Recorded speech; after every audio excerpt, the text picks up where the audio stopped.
Hoje nós vamos iniciar ou dar continuidade, depende da visão, nossos estudos, nossa série de sermões nas cartas de Paulo a Timóteo, né? Mês passado nós terminamos a primeira carta, foram 6 sermões, um sermão para cada capítulo. Quem quiser ver completo, gente, a gente tem o canal da igreja, tá bom? O canal no YouTube, vocês se inscrevam lá, tá bom? Ajuda a gente aí, curta, compartilha, que quando vocês fazem isso, aí o trabalho da gente vai além, assim, ele vai ter mais visualizações, né? E dá um trabalho, né, João, para editar. Então, se inscreva lá no canal, tá bom? Aí lá tem todos os sermões que a gente prega, e tem essa série de sermões lá, desde janeiro que a gente vem ministrando ela, sobre a carta de Paulo a Timóteo. Hoje nós vamos dar continuidade, vamos iniciar a segunda carta de Paulo a Timóteo. Segunda carta de Paulo a Timóteo, capítulo 1, nós vamos ler hoje ele por completo. Amém? Diz assim o texto: Eu, Paulo, apóstolo de Jesus Cristo pela vontade de Deus, enviado para anunciar a vida que ele prometeu por meio da fé em Cristo Jesus. Escrevo essa carta a Timóteo, meu filho amado. Que Deus, o Pai, e Cristo Jesus, nosso Senhor, lhe dê em graça, misericórdia e paz. Dou graças por você ao Deus que sirvo com a consciência limpa, como serviram meus antepassados. Sempre me lembro de você em minhas orações, noite e dia. Quero muito revê-lo, pois me lembro das suas lágrimas. Nosso reencontro me encherá de alegria. Lembro-me de tua fé sincera, como era de tua avó Lloyd e a de tua mãe Eunice, e sei que em você está essa mesma fé continua firme. Por isso quero lembrá-lo de avivar a chama do dom que Deus lhe deu quando impus minhas mãos sobre você. Pois Deus não nos deu um espírito que produz temor e covardia, mas sim que nos dá poder, amor e autocontrole. Portanto, jamais se envergonhe de falar a outros sobre nosso Senhor. E também não se envergonhe de mim, que estou preso por causa dele. Com a força que Deus lhe dá, esteja pronto para sofrer comigo por causa das boas novas. Pois Deus nos salvou e nos chamou para uma vida santa, não porque merecêssemos, mas porque este era seu plano desde os tempos eternos, mostrar sua graça por meio de Cristo Jesus. E embora ele tornou tudo isso claro para nós, e agora ele tornou tudo isso claro para nós com a vinda de Cristo Jesus, nosso Salvador, que destruiu o poder da morte e iluminou o caminho para a vida e a imortalidade por meio das boas novas, das quais Deus me escolheu para ser pregador, apóstolo e mestre. Por isso estou sofrendo assim, mas não me envergonho, pois conheço aquele em quem creio, e tenho certeza de que ele é capaz de guardar o que me foi confiado até o dia de sua volta. Apegue-se com fé e amor em Cristo Jesus, ao modelo do ensino verdadeiro que aprendeu de mim. Pelo poder do Espírito Santo que habita em nós, guarde a verdade preciosa que lhe foi confiada. Como você sabe, todos da província da Ásia me abandonaram, incluindo Fígelo e Hermógenes. Que o Senhor demonstre misericórdia a Onesífero e sua família, pois muitas vezes me animou em suas visitas e nunca se envergonhou por estar na prisão. Pelo contrário, quando veio a Roma, procurou-me diligentemente até me encontrar. Que o Senhor lhe mostre misericórdia no dia da volta de Cristo. E você sabe muito bem quanto ele me ajudou em Éfeso. Amém? Glória a Deus. Aleluia. Essa série que nós vamos estudar até o fim do ano agora, da segunda carta de Paulo a Timóteo, é muito, muito importante que nós possamos dar atenção a essas palavras de Paulo. Porque são as últimas palavras de um homem. São as últimas palavras que ele escreveu ao mundo. Esta é a última carta que Paulo escreveu na sua vida. Provavelmente ele escreveu entre 64 e 67 depois de Cristo. Estava preso e provavelmente estava algemado o tempo todo. Né, que ele fala que Onesíforo não se envergonha das suas cadeias, que ele estava preso, o tempo todo estava algemado. São as últimas palavras desse apóstolo ao seu amado filho na fé, Timóteo. São as últimas palavras desse apóstolo à igreja. São as últimas palavras de Paulo para nós. Então nós vamos entender e mergulhar nessa verdade que Paulo nos mostra. Porque mesmo sabendo, veja bem, Paulo sabia que a morte estava próxima. Paulo sabia que a morte estava ali aguardando já, ele sabia que ele já ia ser condenado. Mesmo assim, ele nos mostra sua total, absoluta e inabalável confiança em Deus. Nós vamos ver nesse capítulo de hoje e nessa segunda carta de Paulo a Timóteo a fé inabalável de Paulo. Nada o abalava. Nada o abalava. Nada diminuía a sua fé, nada enfraquecia a sua fé. Nós vamos ver esse homem de Deus permanecendo fiel até o fim. O que nós iremos aprender nessa última carta é algo grandioso. E eu acho que ajudará bastante a igreja na sua caminhada. Nós vamos analisar essas últimas palavras. Vamos analisar o que esse homem tem falado para nós. É um homem que sabe: eu vou morrer, Timóteo. Estou preparado para morrer. Estou pronto para morrer. E mesmo assim, meus irmãos, ele aguarda. Ele aguarda ansiosamente se encontrar com seu Senhor na glória. Ele aguarda ansiosamente o momento em que ele vai ver o Senhor face a face na glória com o Pai. Então vamos meditar nessas palavras. Porque esse capítulo que nós lemos agora, ele é um capítulo interessante que Paulo vai nos dar aqui alguns pilares para a nossa fé. Alguns pilares para nós entendermos como deve ser a mensagem a ser pregada e a mensagem a ser ouvida. O que você tem que ouvir do Evangelho, como você tem que pregar esse Evangelho. Porque é isso que Paulo vai ensinar a Timóteo. Timóteo, prossiga com essas palavras. Seja fiel até o fim. E nós vamos ver que a mensagem que Paulo ensina, primeiro ponto é que ela é cristocêntrica. Jesus é o centro. Jesus é o centro da mensagem. Ele é o centro do Evangelho. Paulo começa dizendo: Cristo é a promessa da vida. Ele é a própria vida. O que ele fez ao vir, fazer esse homem como nós, caminhar com os homens, dar sua vida, morrer, ressuscitar, ensinar tudo o que ensinou, tudo isso que ele fez é para nos dar vida, e vida verdadeira e vida abundante. Essa é a promessa que ele trouxe para nós, a promessa de vida, vida verdadeira para nós. O que nós vemos aí fora, o que nós vemos os homens fazer é viver uma vida falsa, uma falsificação de vida. Eles creem, eles acham que isso é vida, e querem aproveitar ao máximo, e querem se esbaldar nesse mundo de pecado. Jesus diz: não, isso não é vida. Eu lhes trago a vida, eu sou a própria vida. Essa é a promessa para nós. E também nós vamos ver que toda graça que recebemos, ela vem por meio de Cristo Jesus. Graça, graça. Não merecemos, é de graça, Ele dá. E vem por meio de Cristo Jesus e seu sacrifício. Então Ele é o centro da mensagem. Quando for pregar, eu tenho um pastor, acho que é Hernandes Dias, que ele fala que, ainda que ele pregue lá no Antigo Testamento, sobre um profeta, sobre alguém, um rei, ele tem que encerrar sempre com Jesus. A mensagem dele sempre vai encerrar com Jesus. Ele fala: eu posso estar pregando de forma expositiva um texto lá de Números, um texto lá de Levítico, mas eu vou encerrar a mensagem com Cristo, porque Ele é o centro da mensagem. Sempre deve ser. Nossa vida é baseada em Cristo. O segundo ponto é que a mensagem deve ter como ponto principal a salvação pela graça. A salvação, ela veio pela graça em Cristo Jesus. O Evangelho fala de salvação.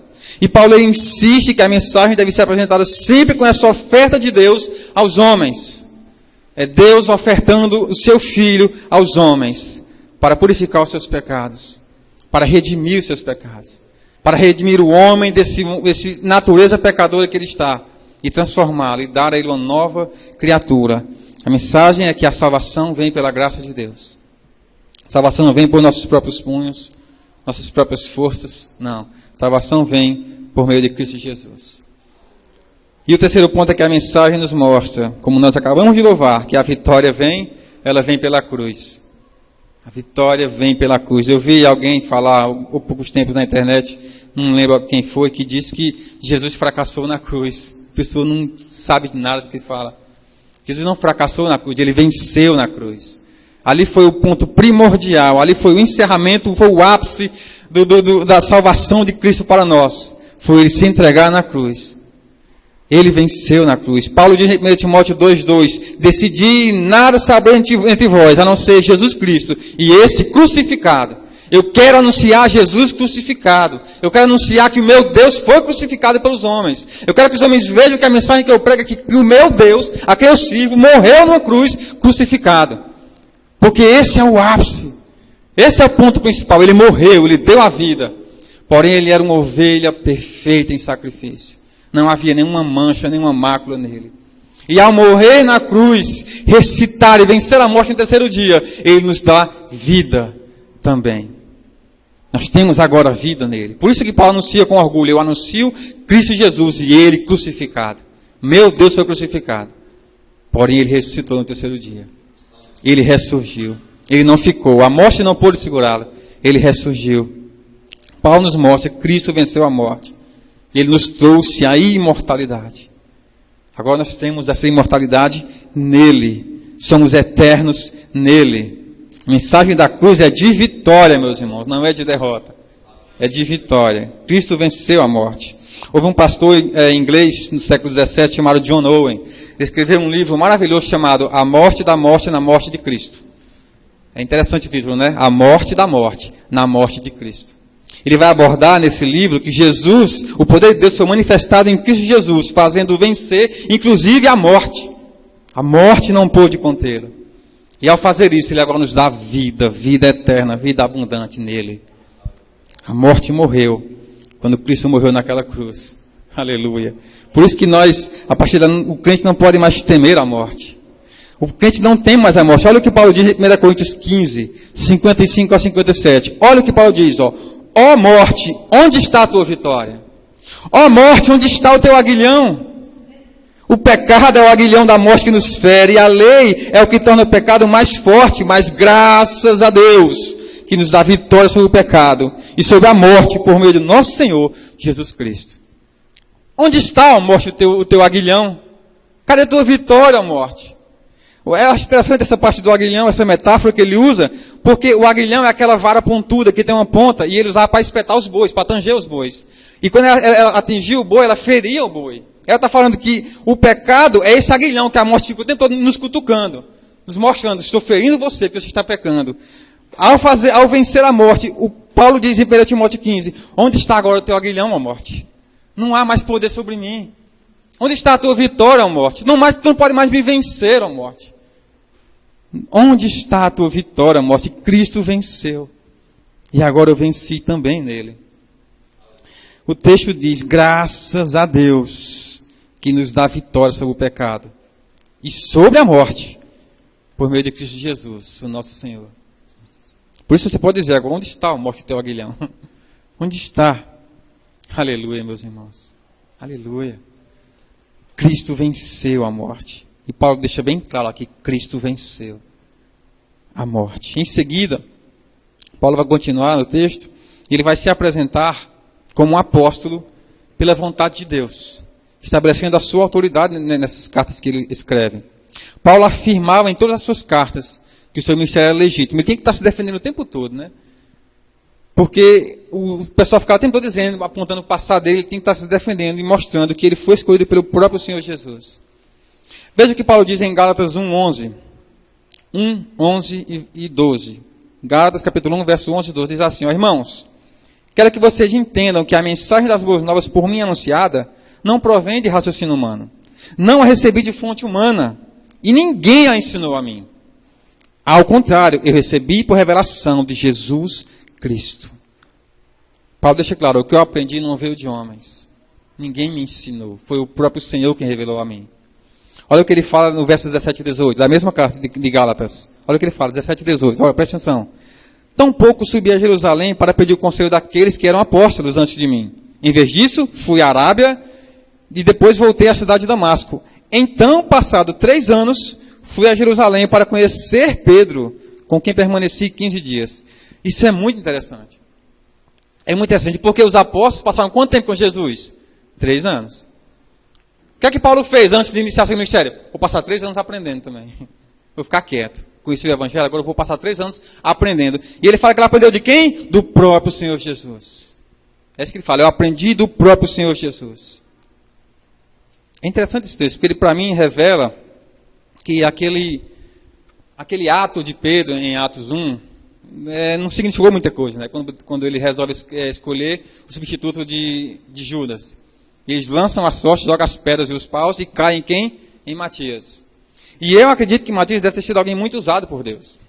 Só que ele não é mencionado na Bíblia, né? Lucas parece que esqueceu de colocar ele lá nas menções dos apóstolos. Só que todos os apóstolos foram escolhidos pelo próprio Senhor Jesus, todos eles. E com Paulo não foi diferente. O próprio Senhor escolheu ele, a caminho de Damasco. Ele estava indo perseguir, prender os cristãos. Jesus o escolheu e disse: esse é vaso precioso para mim. Paulo é um apóstolo, ele fala: eu estou aqui me defendendo, eu aprendi tudo do meu Senhor Jesus. Ele me escolheu e eu estou aqui. Em seguida nós vemos que Timóteo, ele vai continuar a carta, né? E Timóteo ele é tratado com muito carinho e chamado até de amado filho. Amado filho. Timóteo ele se converteu provavelmente na primeira viagem de Paulo, né? As 3 viagens missionárias de Paulo. Paulo passou por Listra e Timóteo se converteu ali provavelmente. E desde então Paulo fala que ele vem se mostrando um verdadeiro discípulo de Paulo. Olha o que Paulo fala sobre Timóteo em Filipenses 2,19. Paulo fala sobre Timóteo o seguinte, Filipenses 2,19 ao 23. Se for, ele está falando para a igreja de Filipe, se for da vontade do Senhor Jesus, espero enviar-lhes Timóteo em breve para visitá-los. Assim ele poderá me animar, contando-me notícias de vocês. Não tenho ninguém que se preocupe sinceramente com o bem-estar de vocês como Timóteo. Todos os outros se preocupam apenas consigo mesmos, e não com o que é importante para Jesus Cristo. Mas vocês sabem que Timóteo provou o seu valor. Como um filho junto ao Pai, ele tem servido ao meu lado na proclamação das boas novas. Espero enviá-lo assim que eu souber o que me acontecerá aqui. Paulo compara o serviço de Timóteo ao seu lado com um filho honrando o seu pai. Veja a amizade que eles tinham. Veja o amor que eles tinham um com o outro. Paulo diz, olha, assim como um filho honra o pai, Timóteo está ao meu lado, servindo na proclamação do Evangelho. Era uma relação verdadeiramente de pai e filho. Aquele velho Paulo e o jovem Timóteo. E ele chama ele o tempo todo de meu filho amado, porque realmente ele se converteu nessas viagens de Paulo. Por isso Paulo afirma que a fé de Timóteo era uma fé sincera e não fingida, e ele chama para nós isso, eles arrogam para nós isso, nós temos que ter uma fé verdadeira, uma fé sincera, uma fé não fingida. Uma fé realmente que revela, que mostra que nós somos realmente seguidores do Senhor Jesus. Temos que permanecer nessa fé inabalável. E nós estamos caminhando agora nesse mundo para um momento de realmente perseguição que vai dividir aqueles que têm a fé sincera e a fé fingida. Isso está para acontecer logo.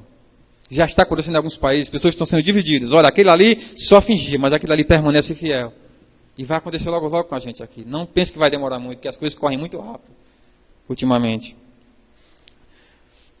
O verso 5 ele continua dizendo que ele agradece a Deus porque Timóteo ele foi muito influenciado por sua família na sua conversão. Ele fala que a avó de Timóteo, Lóide, e a sua mãe Eunice eram judias, crentes e tinham uma fé sincera.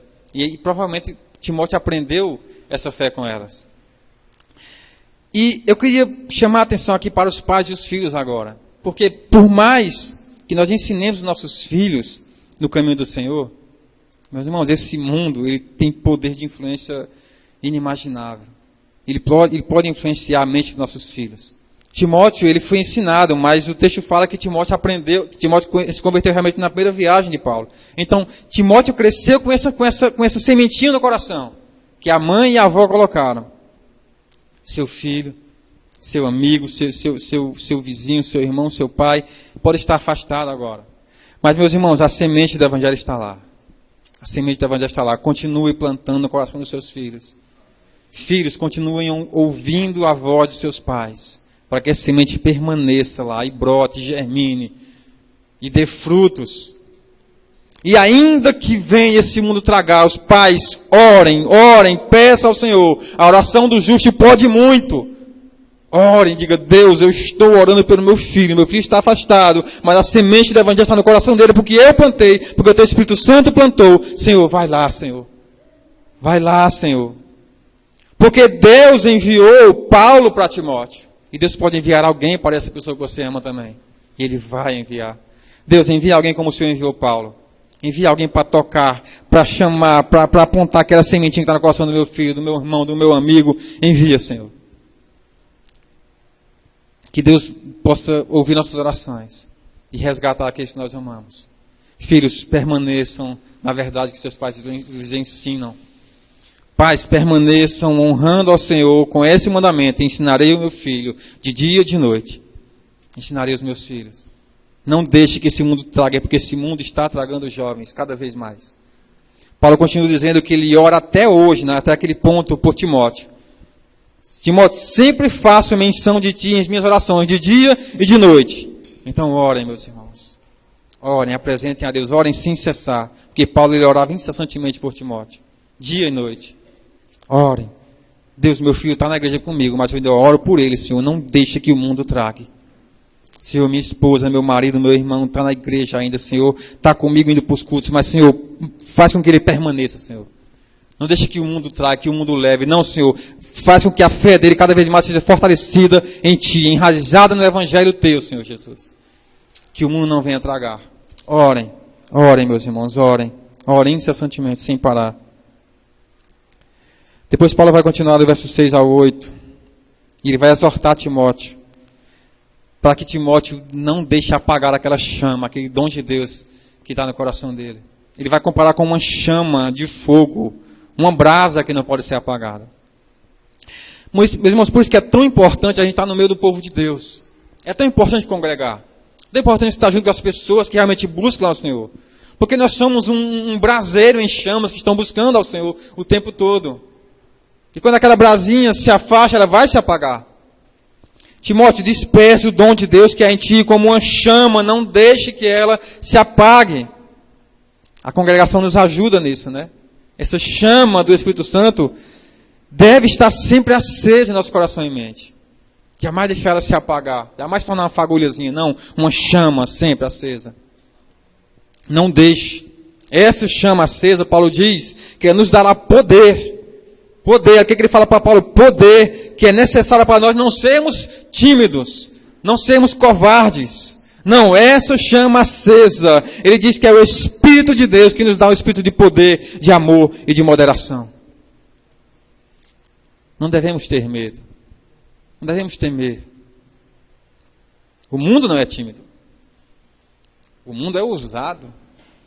Quem viu o que aconteceu na abertura das Olimpíadas agora? O mundo não está nem aí para Cristo. Pelo contrário, eles querem ofender a Cristo.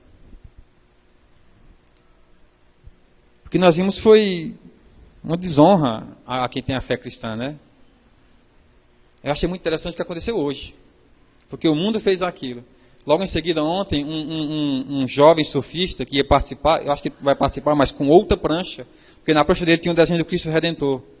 Ah, aquilo ali é religioso, não pode. Não, não é que é religioso, é que é cristão. Qualquer outra religião eles vão deixar. Mas como é Cristo, não pode. Porém, aquilo ali não é nem Cristo, aquilo ali é um ponto turístico do Brasil. Todo mundo, quando vai falar do Brasil, fala do Cristo Redentor, e não pôde. Mas veja o que aconteceu hoje. O que a fadinha fez? A skatistazinha lá, Raíssa. Ela ganhou a medalha de bronze hoje. E ela pensou, o que eu vou fazer agora? Eu vou dar um jeito de glorificar a Deus. Eu não posso, porque as regras das Olimpíadas não permitem mais falar sobre nada religioso. Então ela fez, em língua de sinais, em Libras. Jesus é o caminho, a verdade e a vida. Ela glorificou ao Senhor Jesus em Libras e mostrou ao mundo que Jesus é o caminho, a verdade e a vida. Ela não temeu. Ela não temeu.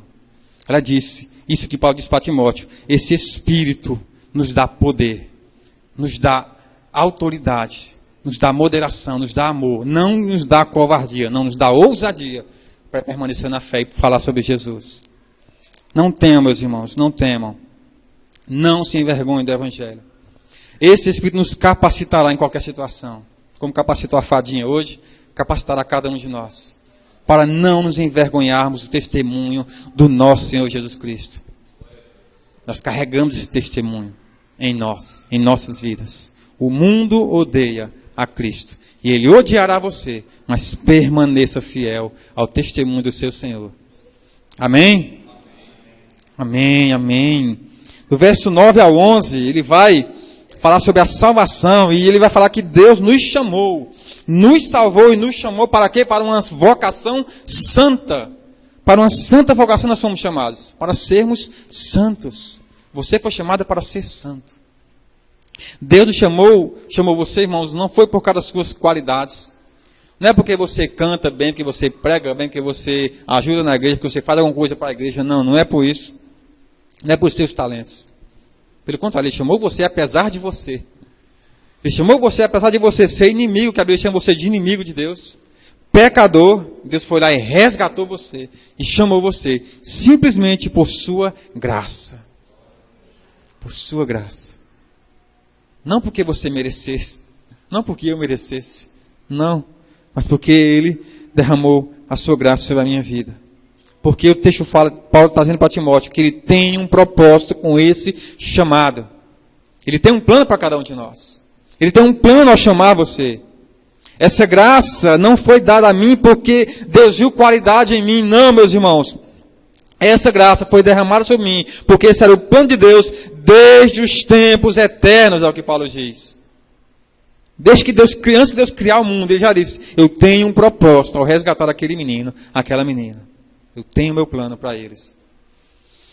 Isso tudo se cumpre com a aparição do Messias. É o que Paulo diz. Ele veio, destruiu a morte, nos mostrou agora o caminho para a vida.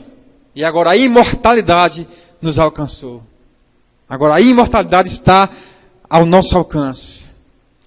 Permanecendo firme nele. E é por isso que Paulo diz aqui com todo orgulho, por isso eu sou pregador desse evangelho e não me envergonho. Porque Deus me resgatou desde os tempos passados. Desde a eternidade. Ele me chamou com um propósito e eu permanecerei fiel até o fim.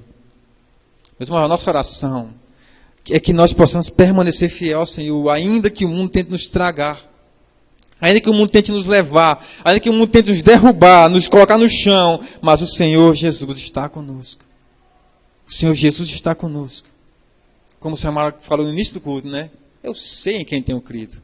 Eu sei em quem eu creio. Paulo diz aqui bem claro. Eu sei o Deus em quem eu creio. Você tem noção de quem é o Deus que você crê, meus irmãos? O Deus que você crê é o Deus que te chama de filho. O Deus que você crê, aqui você tem agora o direito de chamar Ele de Pai.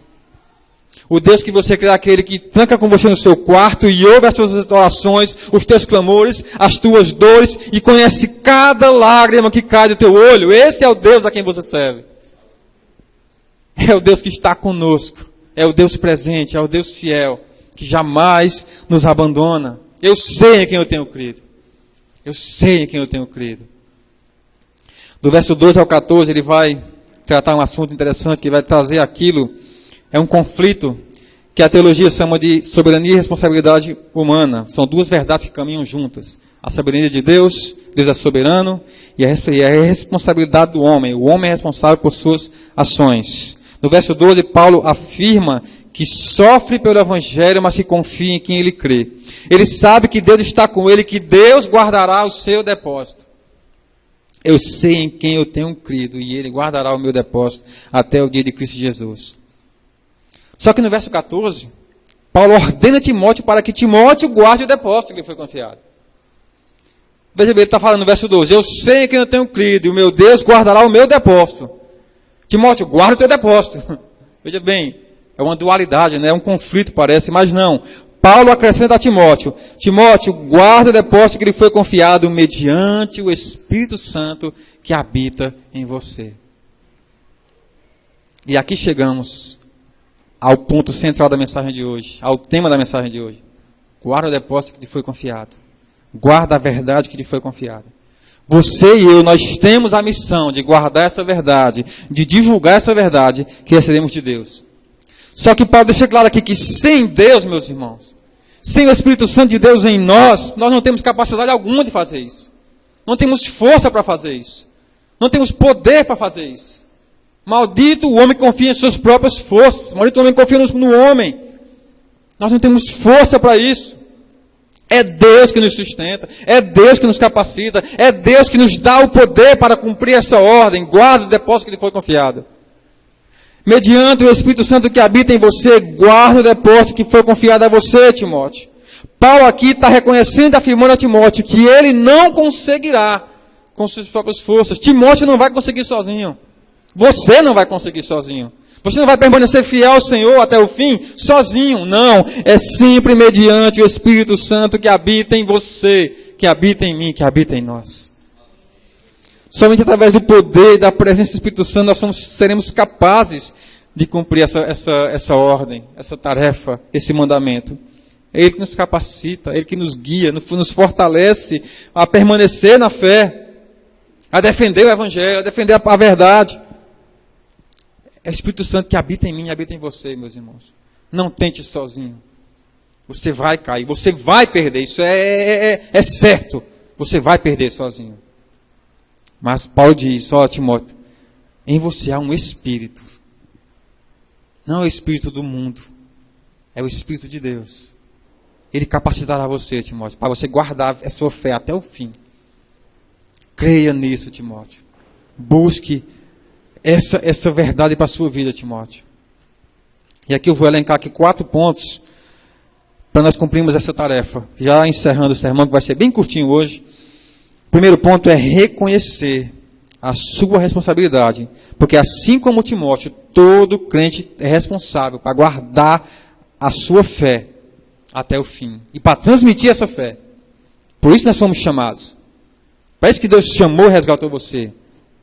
Reconheça, eu sou responsável pela fé que está em mim.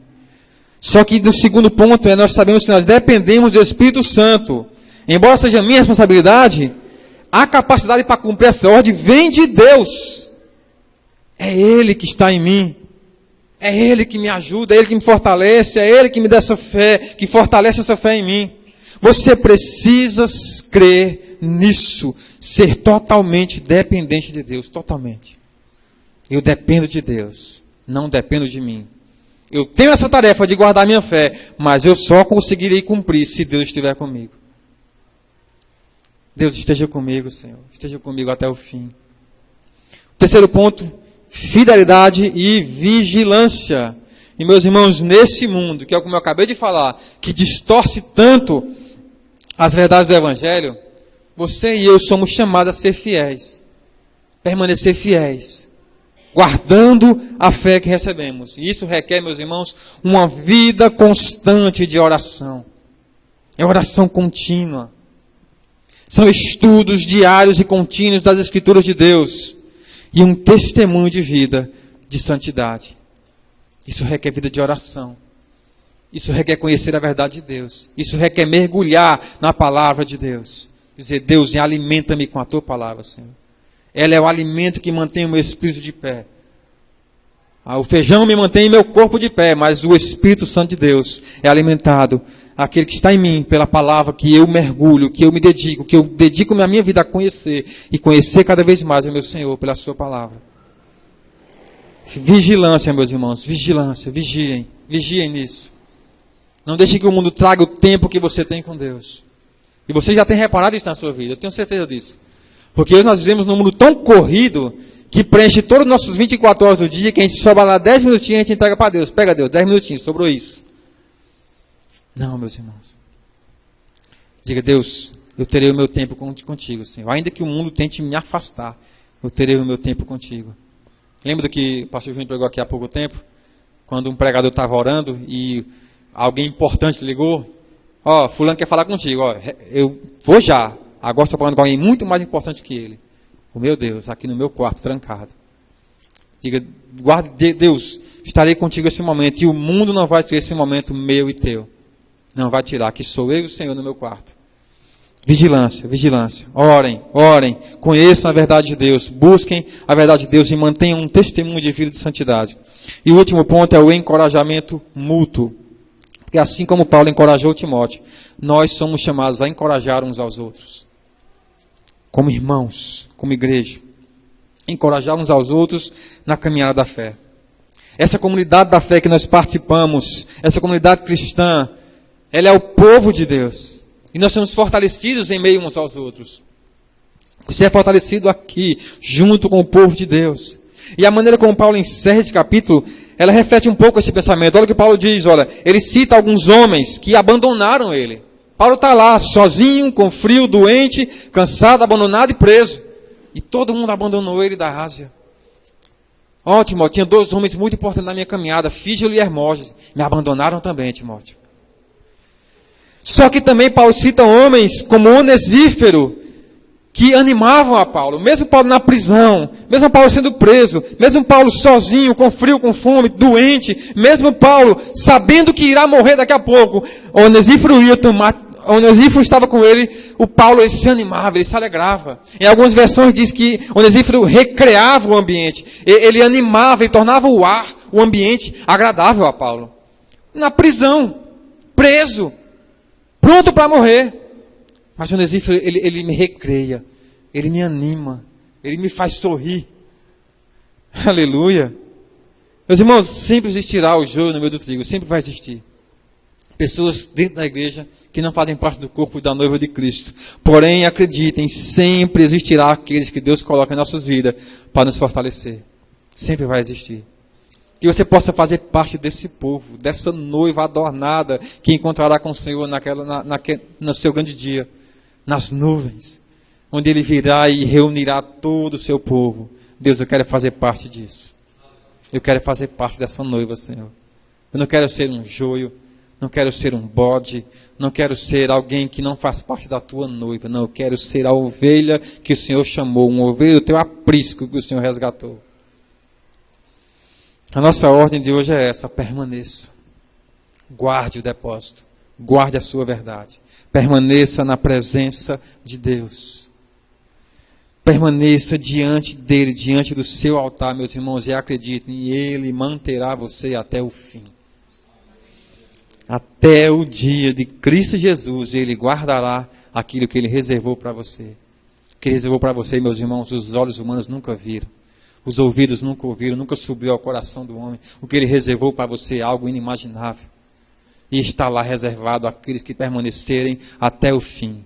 Ao que vencer, reinará comigo eternamente. Ao que vencer, sentará no trono comigo, governará as nações. Ao que vencer, lhe darei a coroa da vida. Ao que vencer, lhe darei uma pedrinha branca com um novo nome escrito. Ao que vencer, lhe darei um corpo incorruptível, onde o pecado jamais alcançará. Aleluia. Permaneça, meus irmãos. Permaneça ao Senhor. Diante dele, diante do seu altar, sempre louvando a Ele, engrandecendo o nome dEle, como nós vamos louvar agora, né? Com muito louvor. Louvando ao Senhor, dizendo: Deus, a minha vida é tua, Senhor. A minha vida é tua. O Senhor guardou para mim o meu depósito, eu creio, eu sei. O mundo não vai apagar essa chama do meu coração. O mundo não vai tirar a fé que eu tenho em Ti, Senhor. O mundo não vai desonrar o Senhor Jesus no meu coração e na minha mente. Pode desonrar lá fora, mas no meu coração Ele permanece intacto. Que Deus possa nos manter na fé, que você possa orar ao Senhor sempre. Deus, eu quero estar contigo naquele grande dia, quando o Senhor vier. Amém? Que Deus abençoe a igreja em nome de Jesus. Mês que vem a gente volta com o capítulo 2. Amém?